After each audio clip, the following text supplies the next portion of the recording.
ทยุแห่งประเทศไทยให้ความรู้คู่ความสุข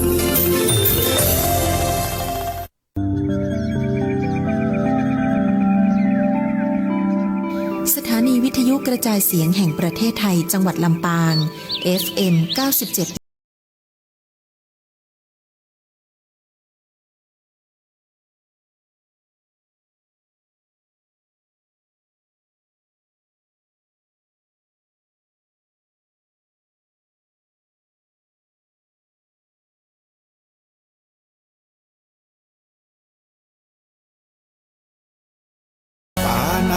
ปาตาเวรมณี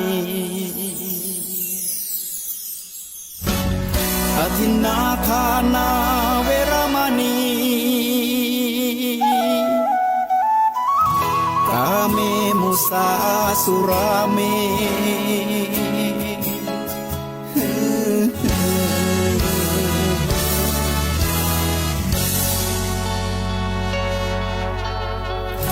ศีลคือข้อห้ามธรรมคือข้อให้พุทธองค์ตรัสไว้ชี้ทางใจให้ภาคเพียรเบญจศีลเบญจธรรม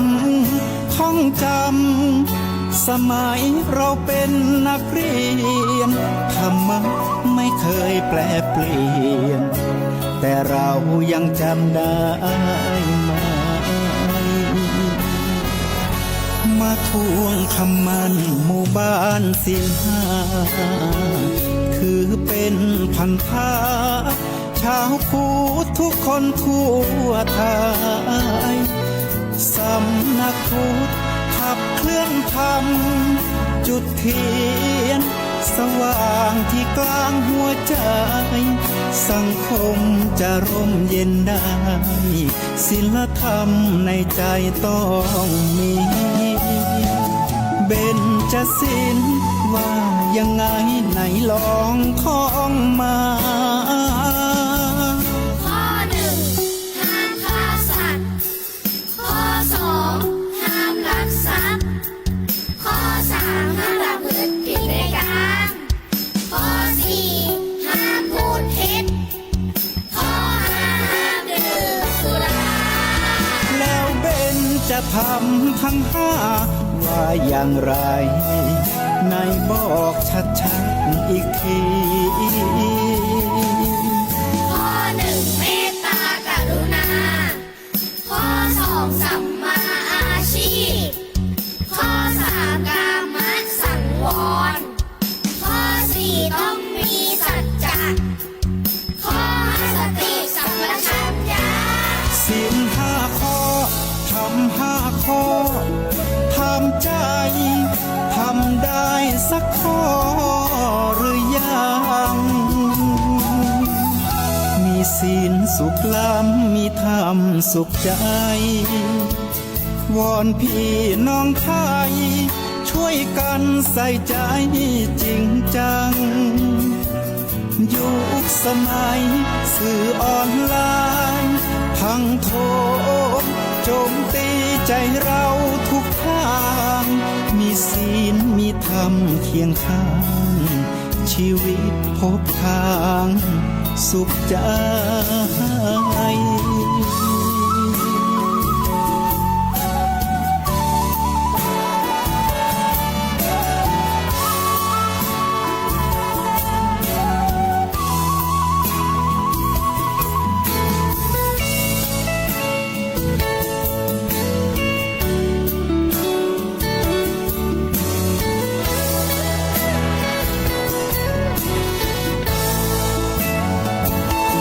เบญจศีลว่ายังไงไหนลองท่องมาข้อหนึ่งห้ามฆ่าสัตว์ข้อสองห้ามลักทรัพย์ข้อสามห้ามประพฤติผิดในกามข้อสี่ห้ามพูดเท็จข้อห้าห้ามดื่มสุราแล้วเบญจธรรมทั้งห้าว่าอย่างไรนายบอกชัดๆอีกทีข้อหนึ่ง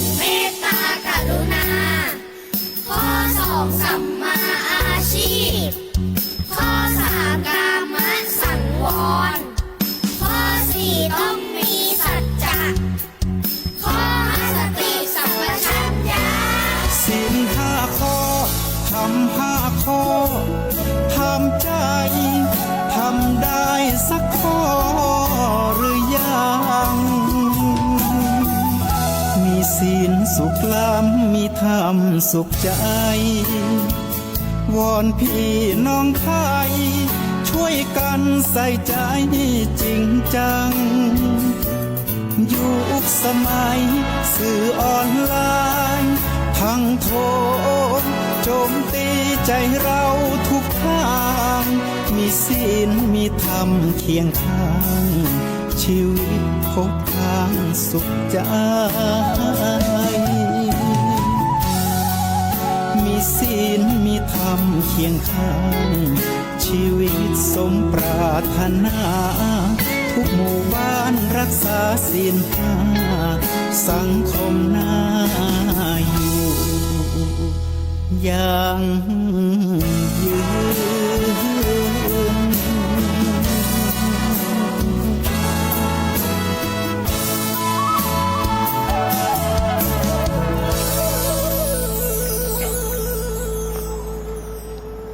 เริ่มต้นวันใหม่ต่อไปแหมครั้งอันตีพลาดพรั่งตะวานั่นนะก็จ้างมันเตอะบ่ทีไปถือสาปล่อยผ่านไปนาแล้วมาเริ่มต้นนับหนึ่งแหมหนไผว่าตัวก้นเป็นสิทธิ์ของคนเฮานี่มีลมหายใจจะไปหลีกลี่ปัญหาจู้จีจังมันตั้งใจสู้เอาไว้คนเฮามีฝันต้องมีสักวันเป็นแต่ขึ้นได้มัวหนังโศกาจมว่าหำให้บ่แม่นตุกไผจะป้นเนี่ยไปทำไปหอมหลายสืบค้นตีจะปาฮือได้ดีมันหามันเสาะวดีหล่นนี้นะเนี่ยดีได้ดีเท้าจ้องจำฮือขึ้นปาดเอาน้ำตาอำลาสะอื่นแปลงใจลุกขึ้นยืนสู้เอาไว้ลมแล้วลุกขึ้นยืนฟื้นตื่นปีไทยเจ้าหมู่เหนือไตจุคนขอวันตานบน้อมนำบุญกุศลคุณพระพุทธพระธรรมพระสงฆ์จงดลเหมือนงานกันทั่วหน้าวันนี้วันจันทร์สดใสวิไลเจิดจ้าจึงส่งข่าวมาคือทุกท่านเจริญสุขสวัสดีกูคู่กูคนแหละไหนเฮ้ยก็ขอเจริญพรขอบคุณกับกำข่าวนะที่เอามาเป็นอารามพบทเบื้องต้นเข้าสู่รายการธรรมะยามเจ้าจากคุณชูเกียรติกาวิชาชมรมก้าวห้ามกำเครือนะตังละปูนตีเปิ่นฝากออกมาคือเป็นมาเป็นเปิ่นเอาว่าอารามพบทเบื้องต้นนะเป็นอรรถรสนะในการขึ้นสู่รายการธรรมะยามเจ้าสืบสารหีดห้อยประเพณีและวัฒนธรรมเอาไปกำข่าวกำเครือนะกำจ้อยต่างๆนะเป็นของโบราณเก่าแก่ที่เขาจะต้องสืบสารกันกำข่าวกำเครือนี่กับสืบสารมาจากรูปบบเปิดหัวระบบระเบียบแบบแผนต่างๆจารีตประเพณีนั่นเองนะที่เขาจะได้สืบสานกันไปรายการธรรมะยามเจ้าก็ขออนุญาตปั่มเปลงบารมีพระสงฆ์องค์เจ้าเฮานะที่อยู่ต่างวัดต่างวานะตื่นเจ้ามาตีละครั้งทำวัดกันทำวัดสวดมนต์นะในช่วงตอนเจ้าในช่วงเข้าพรรษาบางวัดเปิ่นก็จะนอนวัดนอนหวากันปาคนเฒ่าคนแก่จำศีลฟังธรรมอุโบสถศีลกันในสมัยแต่ก่อนก็เปิ่นว่านอนวัดนะเพื่อทำกิจวัตรประจำวันคนเฒ่าแก่เขาจะไปกันพ่อหลวงแม่หลวงเขานะในช่วงระยะหลังๆมาก็บ่ค่อยมีละนะก็หีดหอยหายกันไปนะโดนสภาวะธรรมชาติทำลายระบบระเบียบประเพณีไปพ่องมนุษย์ทนยุคใหม่ทำลายระบบระเบียบประเพณีไปพ่องมันก็เลยเริ่มจะเป็นห้องว่างติดคัดนะบางอย่างเนี่ยมันก็เนี่ยคือมันกระชับขึ้นอย่างงานศพประเดี๋ยวก็กระชับขึ้นนะบัดได้เรื่องได้อย่างสมัยแต่ก่อนนะบัดเดียวเปิดก็เพราะว่าเอาความง่ายนะถึงเวลาปุ๊บนะเข้ากล่องก็ไปละนะแต่มันก็อย่าขาดอย่างหนึ่งนะคณะสัตยาติโยมนะความจริงจารีตประเพณีวัฒนธรรมเนี่ยเป็นการผ่อนคลายอารมณ์เพื่อเราได้พบปะสังสรรค์กันอย่างน้อยพบปะสังสรรค์ในฐานะสุขสันต์ในฐานะร่วมจิตร่วมใจนะบนห้องสุขสันต์สร้างสรรค์นะกันนะเพื่อให้เกิดความสุขจะได้เปลี่ยนอิริยาบถได้อูได้จาได้ทักได้ท้ายกันบางคนหูจักกันในงานบุญงานกุศลวงศาคณาญาติต่างๆนะได้หูจักโคตรเงาวงตระกูลบ้านนั่นบ้านนี่กัน เลยเป็นการเพิ่นว่าเป็นการต่อชีวิตเป็นการต่ออายุเป็นการเชื่อมสายสัมพันธ์กันเกิดขึ้นนี่แหละคืออริยธรรมประเพณีที่สืบทอดมาจากศีลนะมาจากทานมาจากภาวนาศีลคือการเพิ่นว่าจัดจารีตประเพณีระเบียบนะระเบียบแบบแผนจารีตประเพณีวัฒนธรรมอารยธรรมนะฮะถ้าเขาบ่มีศีลเกิดขึ้นเขาก็บ่มีจารีตประเพณีการประพฤติแล้วก็มีประเพณีธรรมเนียมวัฒนธรรมที่เขามีขึ้นมาเพราะคำว่าศีลคือการจัดระเบียบให้คนเราเนี่ยคือมีกระบวนการคิดนะว่าเขาจะรวมกลุ่มกันจะได้ตั้งกลุ่มไลน์กะนะตั้งกลุ่มเฟซกะตั้งกลุ่มเขาเลยมีคำว่าศีลเนี่ยเลยรวบรวมกันคำว่าศีลคือว่าความสำรวมนะอย่างบ้านเขาถ้ามีศีลปุ๊บเขาก็สำรวมกันเปิ้นเฮาว่าสำรวมจิตรวมใจนะเนี่ยคือคนเขาน่ะมีจิตเป็นหนึ่งอันเดียวกันเนี่ยก็คือคำว่าศีลนั่นแหละนะแต่บางคนเปิ้นเฮาว่าเปิ้นลืมคำว่าศีลเนี่ยเป็นข้อห้ามแต่อานิสงส์ของศีลนี่แหละเนี่ยคือคนเขาทั้งหลายสำรวมจิตสำรวมใจเนี่ยแม้แต่พญานาคเนี่ยอยากจะเป็นมนุษย์ก็แปลงกายเป็นบุรุษนะเข้ามารวมทำบุญแต่แม้แต่จระเข้ก็แปลงกายเป็นมนุษย์เนี่ยที่จะเข้ามารวมทำบุญกับเขาแม้แต่พระอินทร์บนสวรรค์ก็อยากจะเป็นมนุษย์เพื่อที่จะได้ทำบุญนะ10 ปีของมนุษย์เนี่ยเท่ากับ1 วันบนสวรรค์100 ปีของมนุษย์เนี่ยเท่ากับ1 วันบนสวรรค์นะเปิ้นยังต้องการอยากจะมาทำบุญเพราะว่าการทำบุญในเมืองมนุษย์เนี่ยเป็นการทำบุญให้เห็นเป็นการทำบุญเป็นอัตลักษณ์นะเนี่ยคนเขาได้ทำได้อย่างนะถามว่าบุญรักศีลบุญรักษาศีลบุญคือทานบุญในการเจริญภาวนาเนี่ยเขามีอานิสงส์มีบารมีมีอายุ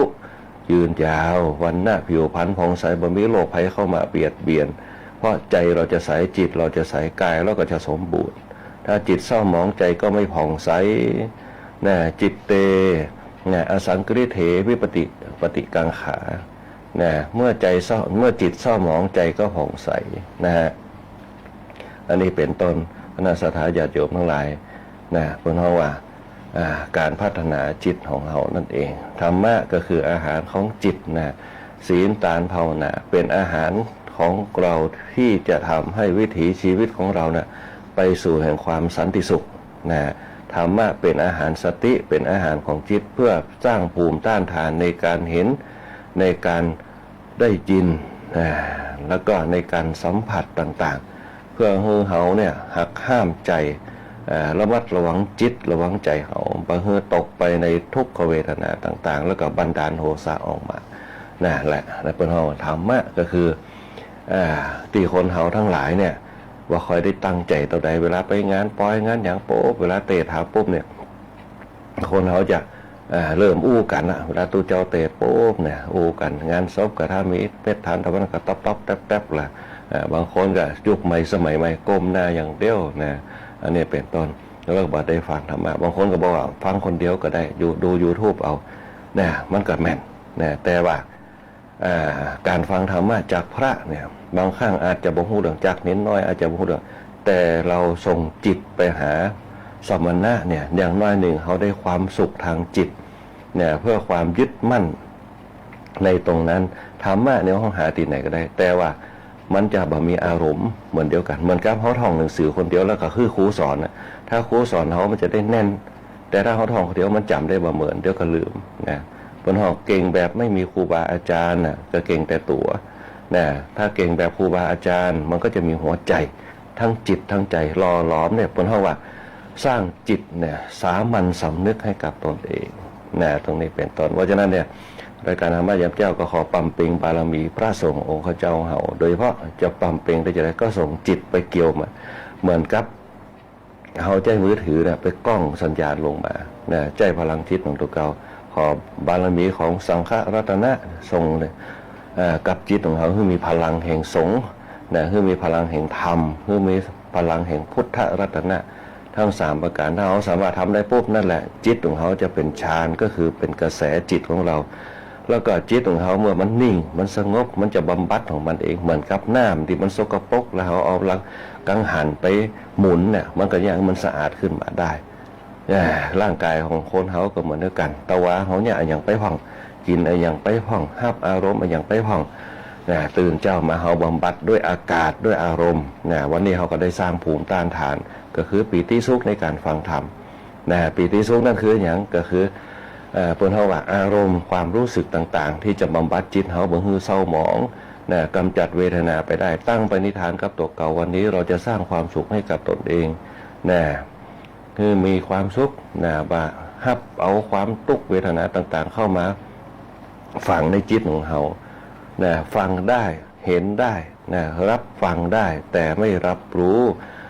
ในสิ่งที่มันเป็นปัญหาอันนี้เป็นต้นเนี่ยคือสภาพจิตเขาเนี่ยอยู่ได้นานแล้วก็คงทนได้แล้วก็เนี่ยคือสติเขาระลึกได้สัมปชัญญะความรู้ตัว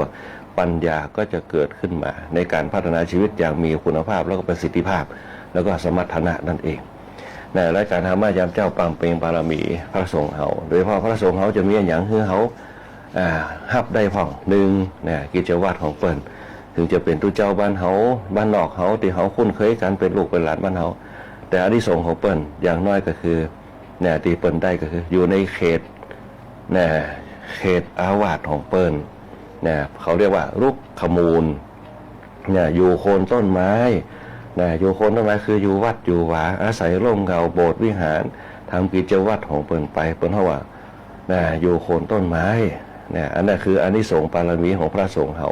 เปิ้นจะอยู่ในกรอบในเขตของเปิ้นโดยเฉพาะเข้าพรรษาจะมีกรอบมีเขตของเปิ้นเป็นระยะเวลาของเปิ้นในการอยู่จำพรรษากันอันที่หนึ่งเป็นห้องว่านุ่งห่มผ้าบางสกุลของผ้าเหลืองอยู่ในเขตอาวาสสองบิณฑบาตสามอยู่โคนต้นไม้อยู่โคนต้นไม้คืออย่างปัจจัยว่าจะไปอยู่ปื้นเก้าสีเก้าไซเก้าขามปัจจัยอยู่โคนต้นไม้คือเป็นกรรมสมัยพุทธกาลอยู่โคนต้นไม้ก็คืออยู่วัดอยู่ป่าในสมัยพุทธกาลเนี่ยตุเจ้าเขาจะอาศัยร่มไม้เป็นที่มุงบังเพ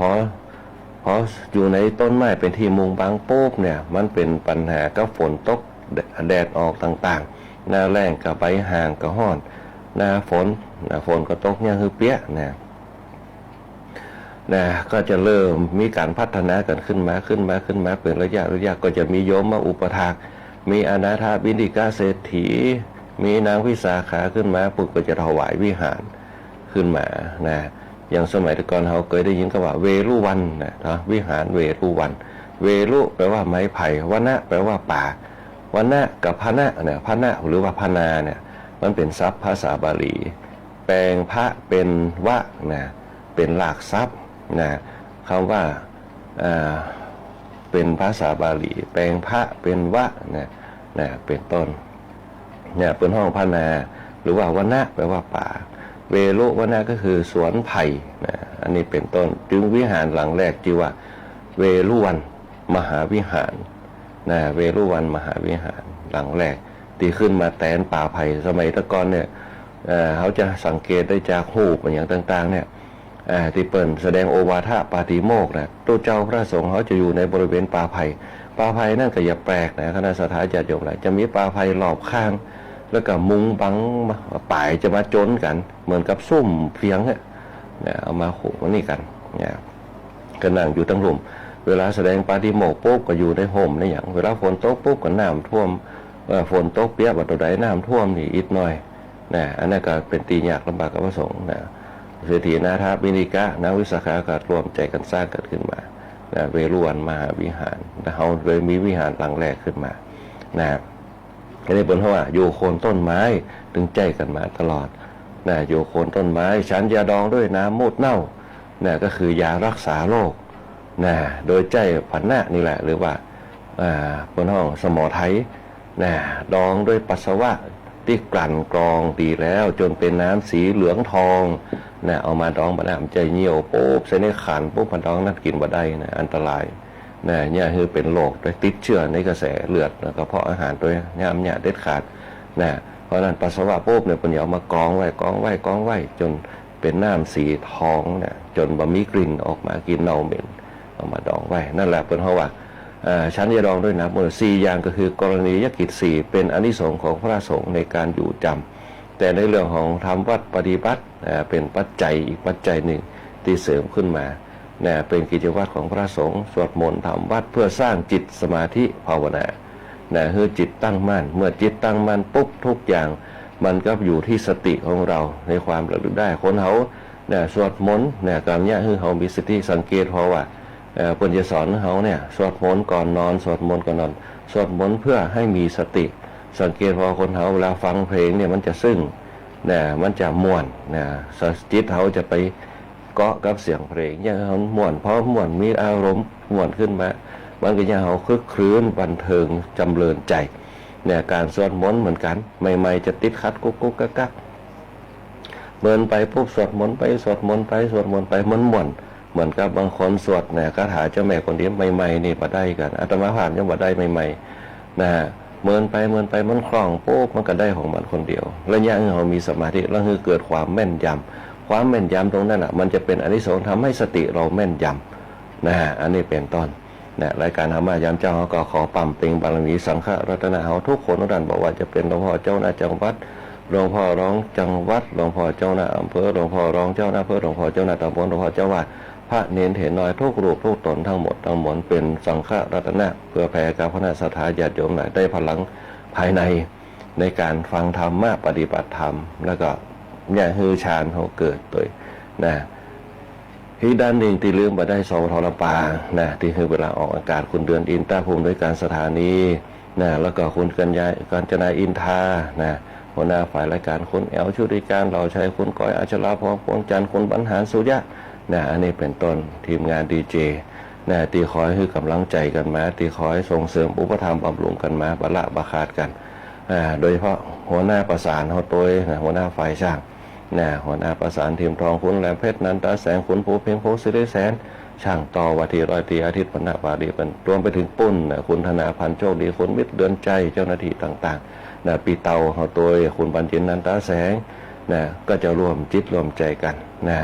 เกิดพลังศรัทธาพลังศรัทธานั่นแหละเป็นพลังชีวิตของเขาคณะสัตยาญาติโยมทั้งหลาย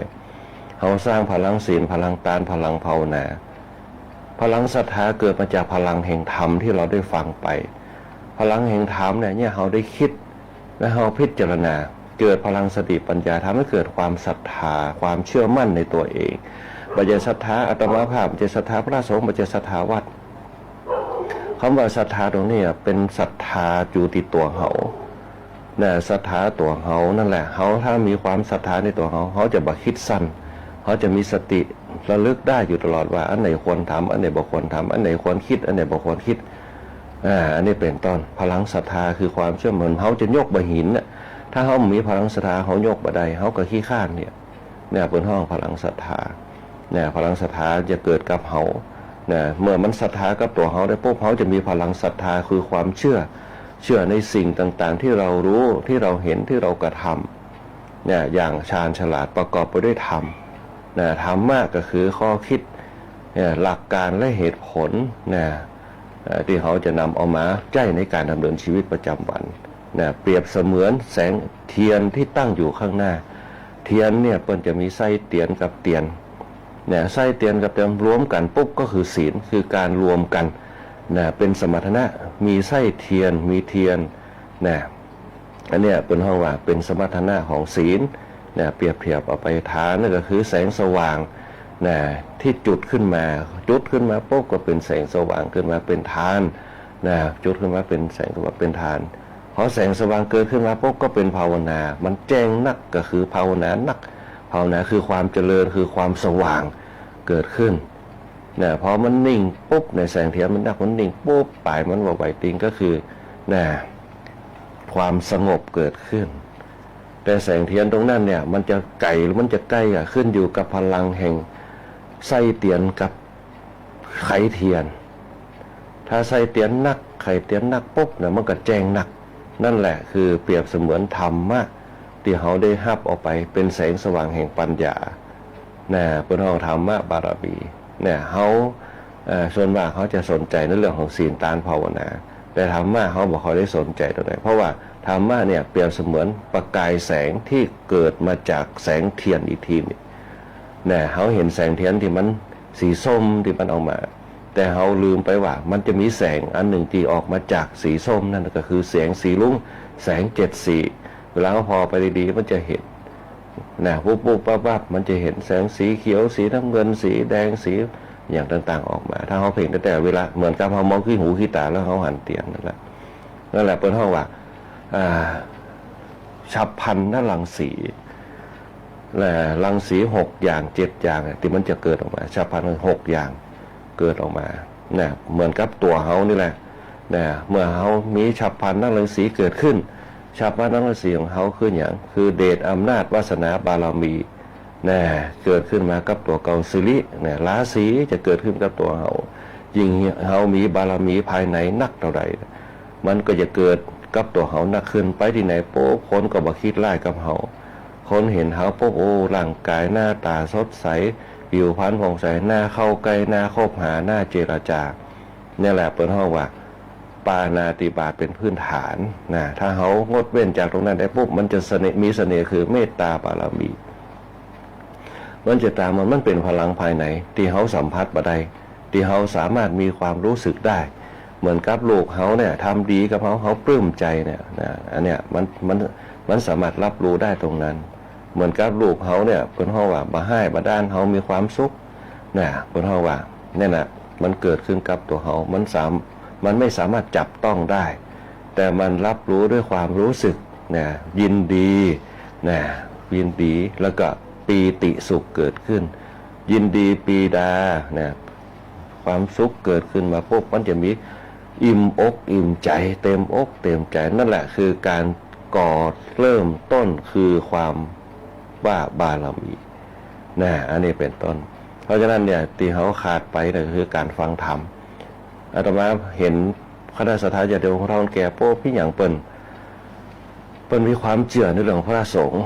งานศีลงานปล่อยงานตาลูกหลานในยุคใหม่ก็จะคิดว่าทำบุญอย่างนักแต่นะว่าไปวัดอย่างนักแต่นะว่าแต่เปิ้นมีความสุขของเปิ้นเวลาไปวัดเพราะว่าคนเราแก่เปิ้นจะว่ามีภูมิความรู้ในการเรียนรู้แต่เปิ้นมีภูมิความรู้ในจารีตประเพณีถึงแล้วจะไปวัดปุ๊บวันนี้ยังไปวัดปุ๊บเนี่ยตะวาเปิ้นจะเตรียมเตียนแซ่อันหนึ่งเตียนไขเตียนขี้ผึ้งเนี่ยเข้าตอกในตลับของเปิ้นจะมีซ่าของเปิ้นซ่าไปวันศีลอันนั้นแหละคือตัวหลักสิ่งที่จะประกอบเข้ามาคืออาหารโภชนาอาหารภัตตาหารที่เปิ้นจะเสริมเข้าไปเปิ้นอาจจะทอดไข่เปิ้นจะใส่จิ้นส้มเปิ้นจะใส่แคบหมูเปิ้นเป็นความตั้งใจของเปิ้นขอให้เปิ้นได้ทำทานในการให้นะครับเป็นระเบียบของเปิ้นนั่นแหละคือจุดเริ่มต้นแห่งศีลแห่งทานแห่งภาวนาศีลทานภาวนาเป็นพลังจักรวาลเสริมเนี่ยคือพลังชีวิตเขาเนี่ยอายุยืนนะตรงนี้เป็นต้นเขาเรียกว่าพลังภายในนะแต่คนยุคใหม่เนี่ยส่วนมากเขาจะบอกให้เชื่อกันมันจะเกิดขึ้นได้จะได้นะคนยุคใหม่จะเกิดถึงแต่ว่าให้แล้วต้องได้นะให้แล้วต้องได้ไม่ให้ก็โกรธนะเพราะฉะนั้นให้แล้วต้องได้ตอบแทนถ้าไม่ได้ตอบแทนปุ๊บก็ว่าไม่ให้นะแต่คนยุคก่อนให้เพื่อปล่อยวางให้ผู้ช่วยเหลือให้เพราะเมตตาให้เพื่อสงเคราะห์คำว่าเมตตานี่จึงสิ่งสถิตในจิตในใจคนในยุคก่อนๆมากมายฮักกันแป้งกันบ่ว่าครอบครัวบ่ว่าข้างบ้านบ่ว่าหมู่บ้านนะบ่คิดค่าสินไหมบ่คิดกาแหงสักอย่างบ่จะลองสังเกตบ่ได้ช่วยเหลือกันนะลูกหลานบางคนบ่ได้ไปโรงเรียนไปด้วยกันนะไปช่วยปลูกข้าวบ่ได้ไปเดี๋ยวไปตอบมือซ้ายมือกันบ่เดียวร้องพอเด้นะงานศพก็ต้องจ้างล้างถ้วยก็ต้องจ้างอาหารก็ต้องจ้างแต่ก่อนเนี่ยบ่ได้จ้างเนี่ยอันเนี้ยคือคนในยุคก่อนกับยุคปัจจุบันนะคณะสัตยาธิโยมทั้งหลายมันขึ้นอยู่กันอย่างมันขึ้นอยู่กับพลังภายในที่เขามีต่อกันนะตรงนี้เป็นต้น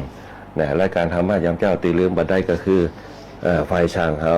แต่สุดท้ายก็คือคณะสัตยาธิโยมสาธุชนทั้งหลายตัวที่เข้ามารวมรับฟังรายการธรรมะยามเจ้า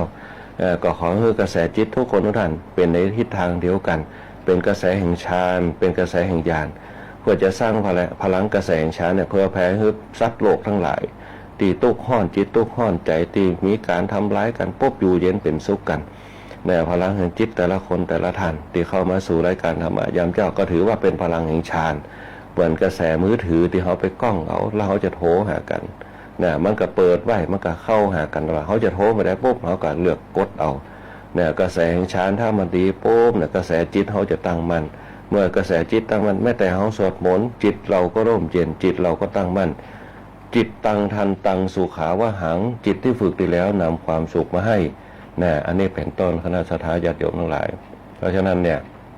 เป็นเพราะว่าแนวทางในการเป็นเพราะว่าในการประพฤติปฏิบัติต่างๆรักแห่งศีลฐานภาวนาตรงนั้นนั่นเองช่วงที่ผ่านมานะขออนุญาตสักเล็กน้อยหนึ่งนะพอดีอาตมาภาพได้จัดงานวันสถาปนาโรงเรียนวิสุทธิวิทยากรนะตีลืมมันได้ก็คือทุกคนทุกท่านที่เข้ามาร่วมการร่วมงานร่วมกินร่วมทานกันนะบางคนก็เปิ่นก็ฝากทำบุญมาโดยก็ขออนุโมทนาขอบคุณในความเมตตาในความเมตตาอนุเคราะห์กับคณะสัตยาญาติโยมทั้งหลายที่ร่วมทำบุญถอดพระป่าการศึกษาคือกับเด็กน้อยตีโรงเรียนวิสุทธิวิทยากรโรงเรียนวิสุทธิวิทยากรเป็นโรงเรียนทางเลือกนะเป็นโรงเรียนเป็นว่าโรงเรียนการกุศลมีละเด็กละอ่อนหลายคนที่มาเฮียนเนี่ยที่อยู่กับยายที่อยู่กับตาที่อยู่กับพระสงฆ์องค์เจ้าเฮาที่ดูแลกันอยู่เฮาก็ฮือทุนการศึกษาไปทุนก็บ่มากนะทุนละ500 บาทเนี่ยก็มอบหมายกันไปก็ได้มีคณะสัตยาญาติโยมหลายผู้หลายท่านที่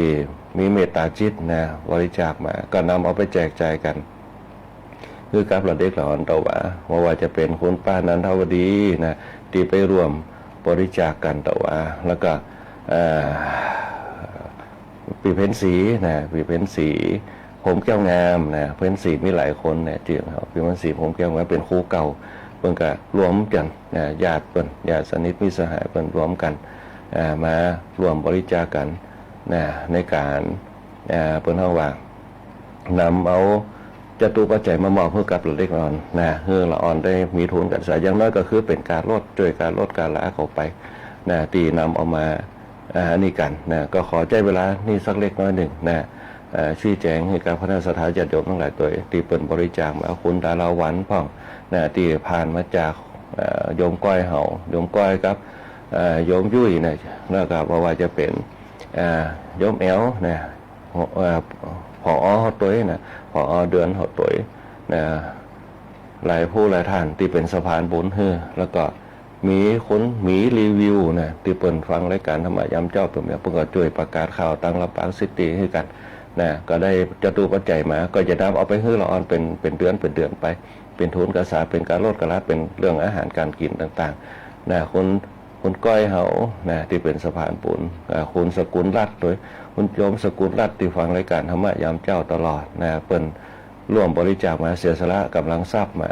200 บาทนะรวมทำบุญกับการศึกษาของเรียนวิสุทธิวิทยากรเขาแล้วก็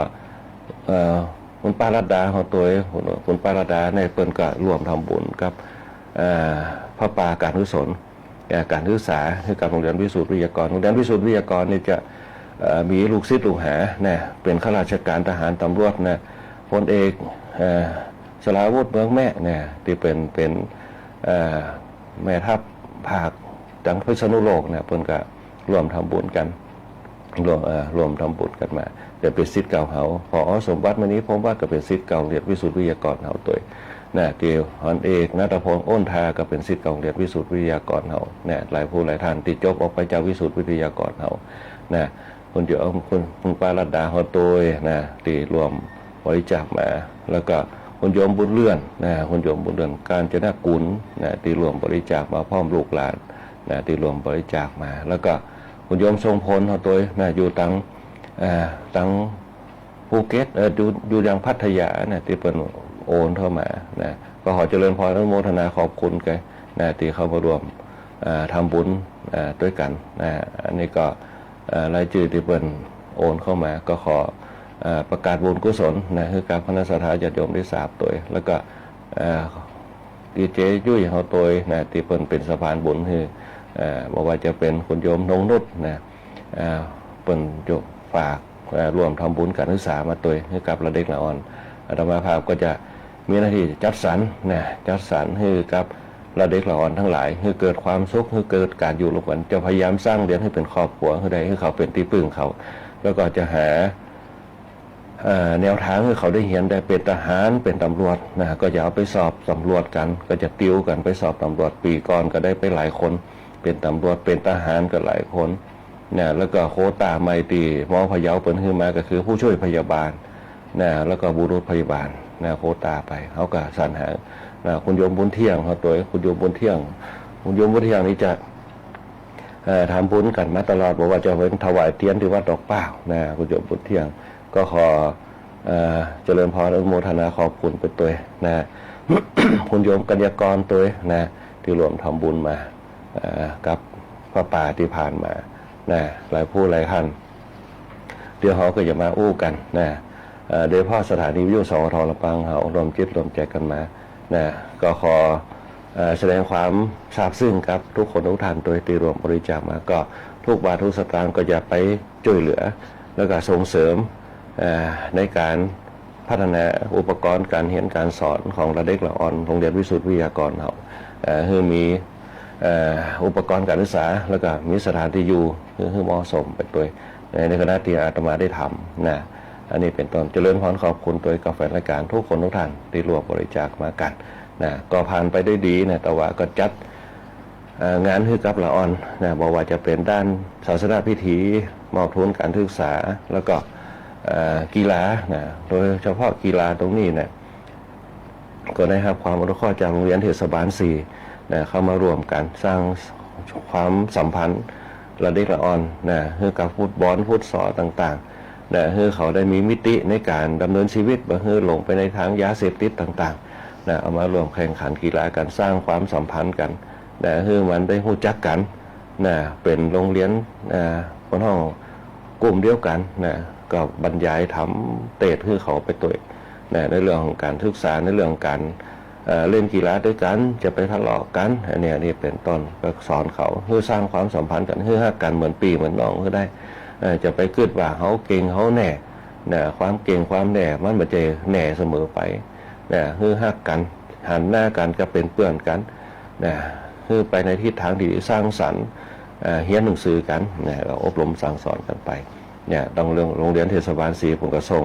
นักกีฬามารวมกันปีหน้าเนี่ยอาจจะจัดอันนี้น้อยเดี๋ยวครบรอบ70 ปีปีที่69 ปีของวิสุทธิวิทยากรเขาแล้วก็วิไลอาชีวะเขาตัวอาจารย์สรันตาก็พยายามเอาสมาชิกเตี่ยอัตมาภาพไปบรรยายธรรมกับวิไลอาชีวะศึกษาจังหวัดลำปางเขาตัวระเด็กละอ่อนจะทำกิจกรรมเรียกว่ากิจกรรมวันพระวันศีลเนี่ยเปิดปลาละเด็กละอ่อนถึงจะเป็นชนกลุ่มน้อยในช่วงแรกๆนะเพราะว่าละอ่อนไว้รุ่นในยุคปัจจุบันบอกเขาได้สนใจเรื่องวัดเรื่องวาก็จะเริ่มมีเยอะขึ้นช่วงเจ้าเนี่ยสัก7 โมงก็เริ่มจะรับศีลฟังธรรมเนี่ยใส่บาตรกันเนี่ยถ้าโรงเรียนไหนก็ตามสร้างกรอบตรงนี้แล้วปุ๊บเนี่ยอย่างน้อยเขาเป็นฐานนะดึงเขาเข้ามาเขาจะปล่อยเขาไปบ่ได้ถ้าเขาปล่อยเขาปุ๊บ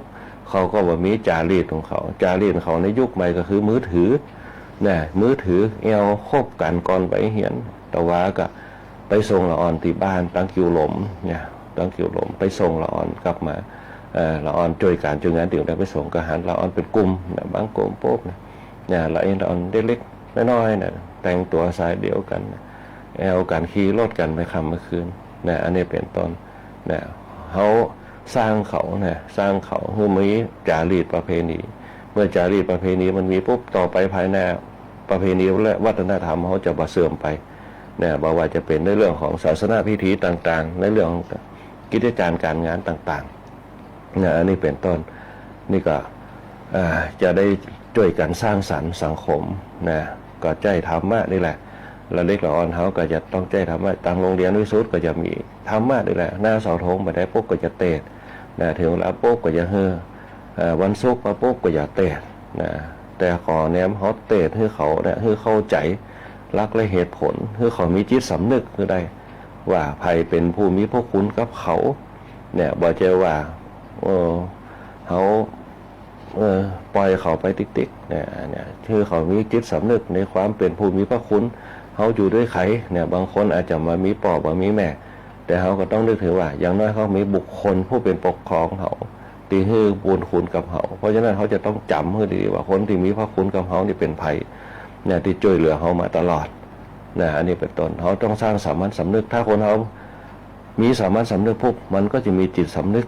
ถ้ามีสามัญสำนึกเลยเป็นตัวก่อตั้งเป็นตัวเริ่มต้นจิตสำนึกของเขาจะมีเขาจะรู้จักศักดิ์ศรีตัวเก่าในการดำเนินชีวิต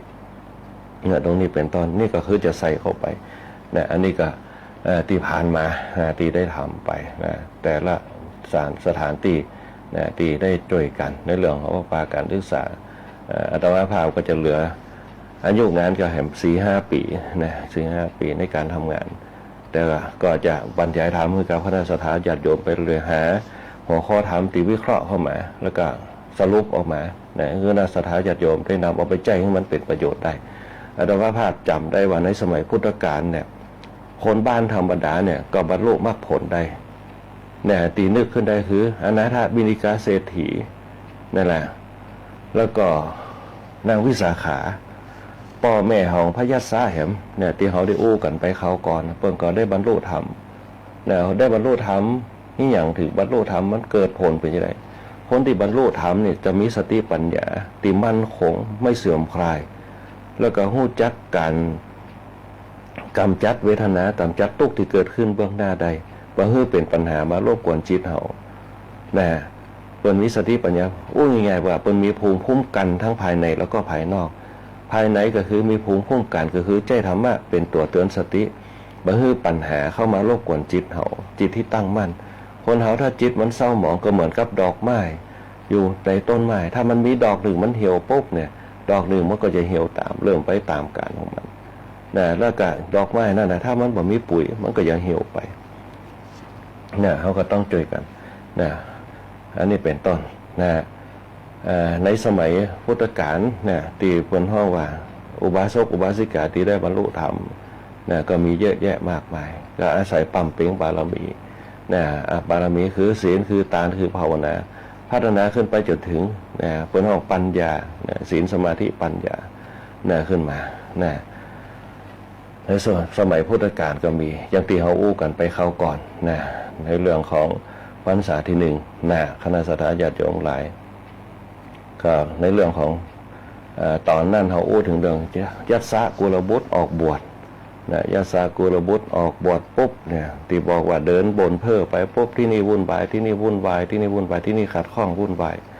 เนี่ยไปหันพระพุทธเจ้าก็ตัดให้ว่าที่นี่ไม่วุ่นวายที่นี่ไม่ขัดข้องพระพุทธเจ้าก็เลยตัดอริยสัจสี่เนี่ยทุกสมุทัยนิโรธมรรคเนี่ยเขาหันกอตุกนะพญาสาก็บอกว่าหันจะได้ตุกคืออย่างกระตุกที่เขาจมอยู่เนี่ยกะหาว่าจมนี่มันตุกก็จมบ่ได้หรอกบ่ตุกแต่ฝังอยู่ในจิตก็ที่อย่างเขาถึงบนมันเข้ากระแสว่าจิตเขานี่ก็จำอยู่ฮะนะในเรื่องเนี่ยก็เลยอยากให้เกิดความวุ่นวายความเวทนาเกิดนะพระพุทธเจ้าก็บอกอริยสัจสี่นี่แหละคือตุกที่เขาอู้ไปติ๊กๆก็คือตุกเขาสึกเงียบเหี่ยวไปได้ก็สังเกตพอเวลาเขาอู้อย่างกันโป๊กนะคนที่อู้บางข้างอู้กันนักวุ่นวายมันก็เหมือนกับการมั่วนะมันก็บ่ม่วนยังเกิดเวทนาบางคนก็อยากอยู่เงียบๆละนี่เป็นต้นพระพุทธเจ้าบอกว่าทุกสมุทัยนิโรธมรรคเมื่อมันหู้ว่าตุกแล้วปุ๊บเนี่ยนะเขาก็ต้องหาว่าตุกเนี่ยมันมาจากอะไรอย่างนะตุกจากได้ฟังตุกจากได้ยินตุกจากการอู้ตุกจากการกระทำนะอันนี้ตุกอิริยาบถนะทุกนี่คือสาเหตุนะเขาก็หาวิธีดับทุกข์ก็อย่างเช่นเขาเดินจงกรมอยู่มันตุกข์มันเวทนามันเกิดเขาก็นั่งพองนั่งสมาธิพองนั่งมันเบานั่งมันตุกข์เดินมันตุกข์ก็นอนนะสีหาสายญาตินอนไปถามว่ามันนอนตลอดมันสุขก็มันก็ชั่วขนาดหนึ่งตีต้องการมันอยากพักผ่อนเหมือนกับพอนอนแต่ว่าไม่แรงตื่นมาเป็นเจ้านะถ้าถามว่านอนตลอดไปได้ไหวก็มันก็ถึงกายนะฮะเพราะความเบื่อหน่ายมันเกิด นะความเบื่อหน่ายมันจะเกิดเพราะความจำเจซ้ำซากต่างๆมันอยากให้เขาเบื่อหน่ายเนี่ยแต่ความเบื่อหน่ายตรงนั้นเนี่ยมันขึ้นอยู่กับตัวเขาที่เขาจะกำหนดเนี่ยเหมือนกับเขาทำงานเดี๋ยวถ้าเขาเบื่อหน่ายเขาก็บ่ได้สตังค์เพราะมันเป็นตัวการันตีคือทรัพย์สินเงินทองเนี่ยมันจะเนี่ยให้เขาเบื่อหน่ายทำไปตามหน้าที่จนเกิดความเคยชินเนี่ยตรงนี้เป็นต้น พระพุทธเจ้าก็สอนในเรื่องอริยสัจสี่สาเหตุปุ๊บความดับทุกข์ทั้งหลาย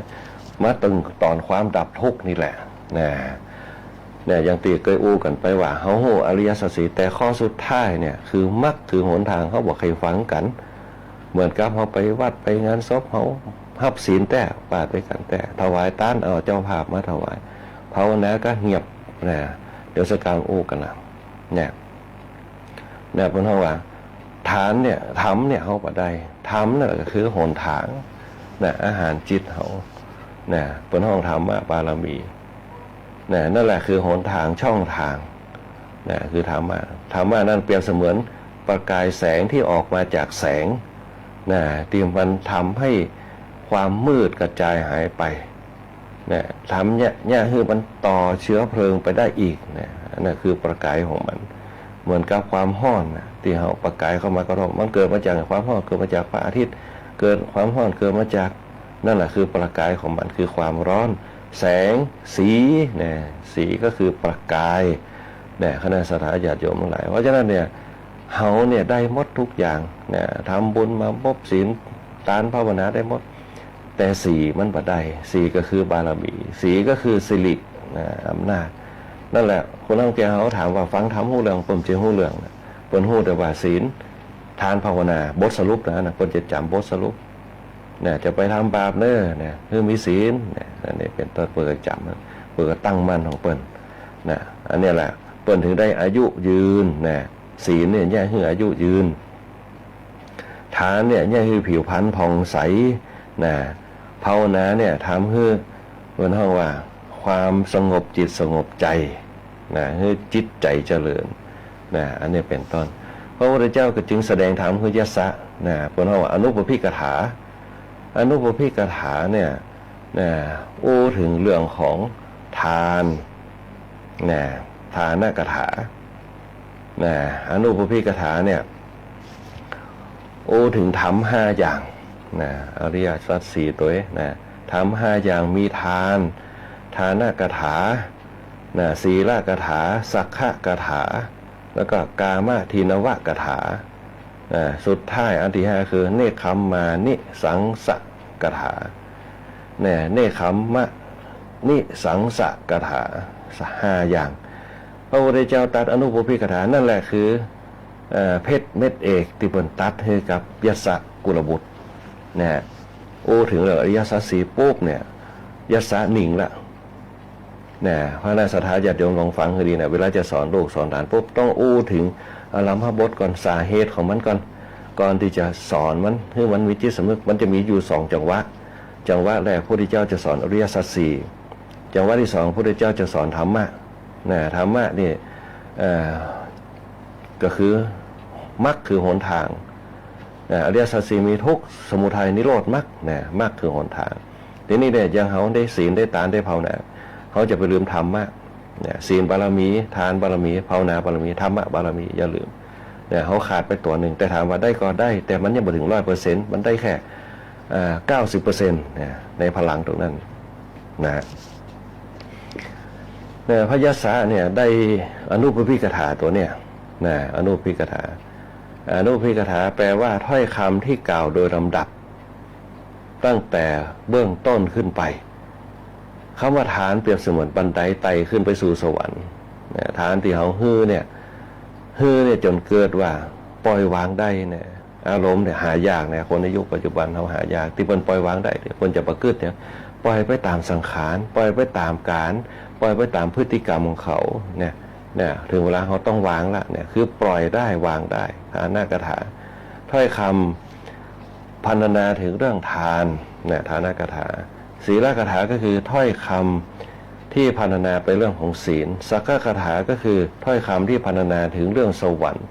ก็คือหนทางชั้นดีเป้าหมายชั้นดีนั่นแหละแล้วก็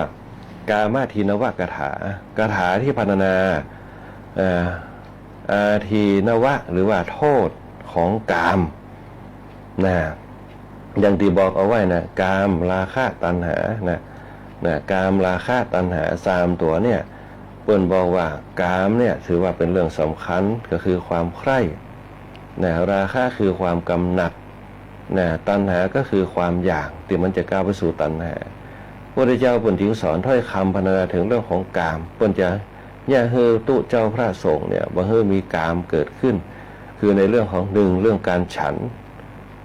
ตอนเมื่อคืนอย่างต่างๆเนี่ยอย่าให้กามมันเกิดเวลาเรานอนปุ๊บพอกามมันเกิดคืออย่างกามมันเกิดทำให้เรานึกคิดเราเอาไปฝันเนี่ยเมื่อคืนเนี่ยเขาไปฝันปุ๊บจะเป็นตุเป็นตะเพราะอย่างเพราะกระเพาะอาหารเราถ้ากินไปปุ๊บเนี่ยมันอิ่มปุ๊บเนี่ยจะเนี่ยเขาฝันสังเกตพอแล้วเขากินอิ่มปุ๊บมันถึงจะให้รับหาวไวๆนะนั่นแหละคือเหมือนกับหมูเนี่ยหมูนี่จะกินอย่างเดียวนะจนอ้วนจุนะพระพุทธเจ้าตัดถึงเรื่องโทษของกามเนี่ยโทษของกามเนี่ยคือการบำเพ็ญเพียรย่อหย่อนไปทอดทีหน้าพิท่าจะเข้าครอบงำความง่วงเหงาเฮานอนความคิดฟุ้งซ่านเนี่ยเป็นเท่าว่านิวรณ์ห้านะจะเกิดขึ้นถ้ากามเกิดปุ๊บนิวรณ์ห้าจะตามมาทันทีนะกามคือความใคร่เนี่ยเกิดขึ้นเนี่ยใครอยากได้อยากมีอยากเป็นเนี่ยต่างๆมันก็จะตามมาแต่เขาจะไปกึดกามเป็นเรื่องลามกนะกามเนี่ยคือความใคร่เนี่ยที่เขาขยักได้ปุ๊บเนี่ยความใคร่เขาอยากใครได้รถอยากใครได้บ้านตกขนาดนักอยากกึดว่าได้อยากใครได้แต่เขาต้องกามเนี่ยจะต้องมีกำหนดเวลาเนี่ยที่เขาอยากได้ปุ๊บเขาต้องตั้งเป้าหมายเอาไว้แหมสัก3 ปีเก็บเงินแหมสัก3 ปีเก็บเงินไว้ตอนนั้นตามที่ของเขามีถ้า3 ปีมันบอกเขาเก็บไปมัน3 ปีเขาตั้งเป้าหมายคือคนที่ตั้งเป้าหมายชีวิตแสดงว่ามีวัตถุประสงค์มีเป้าหมายในการดำเนินชีวิตนั่นแหละจะย่าเขามีเป้าหมายแล้วจะย่าให้เขามีพลังแต่ว่ามีเป้าหมายแต่ไม่มีพลังมันก็ย่าเขาอ่อนล้านะคณะสัตยาโยมทั้งหลายนะมีเป้าหมายพระเจ้าคนจึงบอกว่ากามเนี่ยเป็นปัญหาละคนจึงบอกให้ทุกเจ้ากินข้าวแมลงนะอันนี้คือสาเหตุหนึ่งบางครั้งมาจากกินข้าวแมลงเพราะอย่างเพราะว่าอาหารบูดพองในสมัยพุทธกาลทุกเจ้าพระสงฆ์จึงไปกินอาหารเส้นไหว้ต่างๆเนี่ยคือต้องเสียกันและอีกอันหนึ่งเนี่ยคือไปฝันเนี่ยครับเมื่อคืนเนี่ยคือเป็นตัวทำหลายเนี่ยคือตื่นสายพองเป็นต้นเนี่ยกามาทินวากถาเนี่ยตัดตรงนี้แล้วก็ปุ๊บเนี่ยหนทางต่อไปเนี่ยจะเข้าหาการสลัดออกจากกามเนคขมานิสังสกถาถ้อยคำที่พรรณนาถึงอานิสงส์ของการออกบวชสลัดออกจากกามอันนี้เป็นต้นนั่นแหละคืออนุปพิกถาอนุปพิกถาพรรณนาถึงถ้อยคำของฐานฐานเนี่ยคณะสัตยาโยมหลายแปลว่าการให้อย่างที่เราเคยอู้กันมาตลอดการให้เป็นชื่อของวัตถุแปลว่าวัตถุที่ให้ที่เขายืนเป็นพื้นฐานเป็นปัจจัยที่เห็นสัมผัสได้ที่เขาฮือไปปุ๊บเนี่ยฮือเผื่ออย่างฮือเผื่อเขาได้กินได้ใจได้อาศัยแล้วก็ทานเนี่ยเป็นชื่อของเจตนาแปลว่าเจตนาเป็นเหตุให้เขามีเจตนาเป็นเหตุให้เพราะอย่างฮือเพราะอย่างที่เขาฮือเขาเขาต้องมีเป้าหมายมีเจตนา เขาจะฮือนั่นแหละอันนี้คือข้อรายละเอียดเลยในเรื่องของทานทางพระพุทธศาสนาเนี่ยแสดงในเรื่องของทานด้วยความมุ่งให้บุคคลได้บริจาคแต่ความคิดของคนเราในยุคสมัยใหม่โดยเฉพาะในยุคปัจจุบันเนี่ยมีการจำกัดสิทธิอย่างดูเจ้าฮับนักฮับอย่างพวกก็เลยเป็นปัญหาก็เลยตีตากันไปยุ่งเหยิงกันหมด มีการตรวจสอบสวนกันอย่างต่างๆเพราะว่าเนี่ยเป็นเพราะว่าฐานเนี่ยมุ่งให้บุคคลได้หู้จักปลดเปลื้องมันอาจจะมีปัจจัยหลายอย่างในสังคมยุคปัจจุบันมุ่งให้การบริจาคเป็นการสงเคราะห์อนุเคราะห์หรือบูชาเป็นการเพื่อแผ่ความสุขให้กับคนอื่นโดยการตีมุ่งกำจัดโลภะคือความโลภมัจฉริยะความตณีในจิตใจมันเป็นพื้นฐานเป็นต้นว่าเป็นอันเนี้ยเป็นพื้นฐานเขาสร้างเป็นวัตถุคือก่อนเพื่อกำจัดความโลภเพื่อกำจัดความตณีสังเกตคนบริจาคทานพวกจะมีอย่างก็อยากจะทำบุญอยากจะทำบุญกำจัดความตณีคนนอนแก่เขาพอกำจัดความตณีไปได้ปุ๊บความยึดมั่นถือมั่นก็จะ ไม่เกิดขึ้นกับตัวเองตายก็บ่เป็นอย่างได้ทำบุญได้ขึ้นสวรรค์กลับมาจัดมาเกิดกับเป็นลูกเป็นหลานกันแต่ทางในพระพุทธศาสนามีผลมากนั้นเนี่ยจะต้องประกอบไปด้วยวัตถุสมบัติพึงพร้อมด้วยวัตถุก็คือให้สิ่งที่มันเป็นประโยชน์แก่ผู้รับเป็นประโยชน์แก่ผู้รับคือพระสงฆ์ครับผู้รับก็คือพระสงฆ์เราศรัทธาญาติโยมถวายคือให้เพื่อประโยชน์แก่ผู้รับตามสมควรไม่ใช่นะเป็นสิ่งที่มีโทษนะสิ่งที่มีโทษเจตนาสมบัติก็คือความถึงพร้อมด้วยเจตนาก็คือเจตนาดีนะตั้งแต่เมื่อก่อนที่เขาจะฮื้อนะเขาตั้งใจเมื่อเขาคนเฒ่าแกจะไปวัดเนี่ยไปทำบุญเปิ้นมีเจตนาก่อนที่จะเนี่ยแล้วนั่นแหละเปิ้นถึงได้ความสุขของเปิ้นที่เปิ้นอายุเปิ้นยืนวันหน้าผิวพรรณถึงเปิ้นจะเหี่ยวแห้งแต่เปิ้นมีความสุขนะผิวพรรณเปิ้นก็หน้าฮักของเปิ้นของเราแก่เฮานะเป็นไปตามอายุ90ปลายบ่ฮื้อมันเหี่ยวเป็นไปบ่ได้นะอันนี้เป็นต้นคือของที่บ่เป็นโทษนะตั้งแต่เฮาคิดที่จะฮื้อละภายหลังที่ฮื้อไปแล้วปุ๊บเนี่ยปฏิฆาหกสมบัติคือถึงความด้วยปฏิฆาคือผู้รับเนี่ยผู้ห้าคือไผ่ผู้ห้าคือเช่นที่ผู้ที่สมควรจะได้รับลูกเขากะญาติเขากะพระสงฆ์องค์เจ้าค่ะที่เขามีศรัทธาด้วยการบูชาเพราะฉะนั้นเนี่ยทานที่พระพุทธเจ้าทรงสรรเสริญเนี่ยจึงต้องเป็นทานที่เรียกว่ามีการให้ไม่ใช่ให้โดยไม่เลือกเนี่ยคือต้องเลือกวัตถุต้องเลือกเจตนาต้องเลือกบุคคลนะต้องเลือกผู้รับนะกับ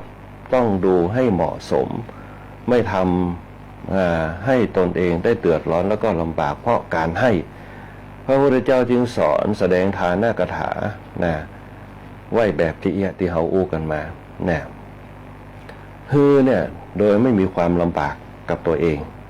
นะเพราะฉะนั้นนะคือด้วยความเต็มใจคือด้วยความตั้งใจคือด้วยความภาคภูมิใจนะตรงนี้เป็นนั่นแหละคือทานคือการให้แล้วก็เขาบ่ยึดติดในทานนั้นนะในสังคมยุคปัจจุบันเนี่ยการให้ทานเนี่ยมุ่งเน้นในเรื่องของการสะสมของบุคคลใดบุคคลหนึ่งเนี่ยมันก็แม่นแต่บางอย่างเนี่ยเขาก็ต้องปล่อยให้ได้นะปล่อยให้ได้ในเรื่องทานถ้าเขาปล่อยได้ปุ๊บมันก็จะทำให้เราปล่อยจิตได้นะปล่อยจิตนะบ่ยึดมั่นบ่ยึดติดในสิ่งนั้นๆนะฮะตรงนี้เป็นต้นเราไปดูเวลาเหลือเวลาแค่3 นาทีขณะศรัทธาญาติโยมนะว่าแวบเวลาในเนื้อหาสาระธรรมในวันนี้นะในเรื่องของอนุบุพพิกถาที่พระพุทธเจ้าตรัสแสดงให้กับพระยาศกุลบุตรเฮานะเดี๋ยวเขาจะมาต่อในวันต่อไปนะอนุบุพพิกถาในเรื่องของทานนะตรงนี้เป็นต้นคิดว่าคงจะพอสมควรเก็บเวลาเหลือเวลา3 นาทีเจริญพรอนุโมทนาบุญกับคณะศรัทธาญาติโยมกูคู่กูคนตัวที่เข้ามาร่วมรับฟังรายการธรรมะยามเจ้าในช่วงตอนเจ้านี่ก็คือคุณโยมสรวุฒิคุณโยมสง่าคุณโยมโชคดีมีความสุขคุณโยมมนชนกนะแล้วก็คุณโยมลาวันคุณโยมแสงเดือนคุณโยมอาเม่งคุณโยมปานหนอมคุณโยมอัมไพคุณโยมต้นน้ำคุณโยมเสาลักคุณโยมธนชาคุณโยมเพนคุณโยมคำมวลคุณโยมจันทร์ฟ้องคุณโยมแดงหวานคุณโยมอุศรีคุณโยมลาเข็มจีราโดยคุณโยมศรีพันธ์คุณโยมสุพรคุณโยมนวลศรีคุณโยมเพนศรีคุณโยมแม่ที่วาวันโดยคุณโยมจันทาคุณโยมดาราสินเจียวสุเลือคุณโยมบวรคุณโยมนพดลนะคุณโยมกัญญาคุณโยมสุภาพรคุณโยมดวงดารัดารุณรัตน์นะดารุณรัตน์ขอสมาภัยตัวแล้วก็คุณโยมอารีนะคุณโยมนพรัตน์ตัวแล้วก็ตุปิติธรรมโนภิกขุตุปิอภินันโทภิกขุพระครูพิทักษ์ปริยานพระครูวิจารณ์วรการตัวคุณโยมนพรัตน์คุณโยมแอลดีเจแอลฮอตัวหัวหน้าประสานฮอตัวคุณโยมอารีคุณโยมดารุณรัตน์คุณโยมสุชาดาคุณโยมสุภาพรคุณโยมกัญญาคุณโยมนพดลคุณโยมบวรคุณโยมบุญเที่ยงคุณโยมเสรีคุณโยมนวลศรีคุณโยมสุรินทโลคุณโยมทีผู้ชายโลคุณโยมชูสมรคุณโยมลาคุณโยมอุศรีคุณโยมแดงหวานคุณโยมคำมวลคุณโยมเสาวลักษ์ตัวคุณโยมธนชาคุณโยมปานอมคุณโยมอาเมฆคุณโยมแสงเดือนคุณโยมสรวุฒิคุณโยมโชคดีมีความสุขคุณโยมมุชนกคุณโยมสง่าทุกเสียงทุกสายตีเข้ามาสู่รายการธรรมะยามเจ้าเฮาวันนี้เวลาหมดเวลาธรรมภาพพระคุยบุญปริยัติยากรขอเจริญพรลาคุณแม่สุรีตังบ้านดกหัวจ้างตัวคุณแม่สลวยตังแบดคัตริยาตัวประโคพรธรรมชัยตำบลบ้านไร่ศิลาทองตุเจ้าธรรมดาตังเสริมงามตัวแล้วก็ตั้งเลยตัวตั้งกำแพงเมืองพิเมตตัวตั้งบ้านหนองที่ฟังรายการธรรมะยามเจ้าในช่วงตอนเจ้านี่ป้านันทวดีตัวที่ฟังรายการธรรมะยามเจ้าอยู่ทุกเสียงทุกสายวันนี้เวลาหมดเวลาธรรมภาพพระคุยบุญปริยัติยาขอนพร้อมกับช่างต่อวาทีร้อยตีอาทิตย์วันณบารีควบคู่ภาพควบคุมเสียงขอเจริญพร กับคณะสถาญาณเอาไว้แต่เพียงในโอกาสหน้าก่อยมาพบปะกันใหม่วันนี้ก็ขอเจริญพร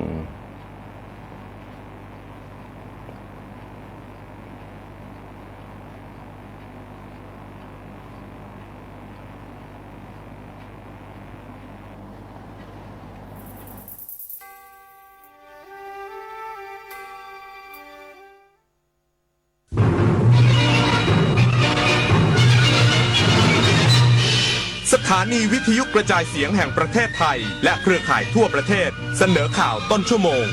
รู้เร็วรู้จริงเกาะติดทุกสถานการณ์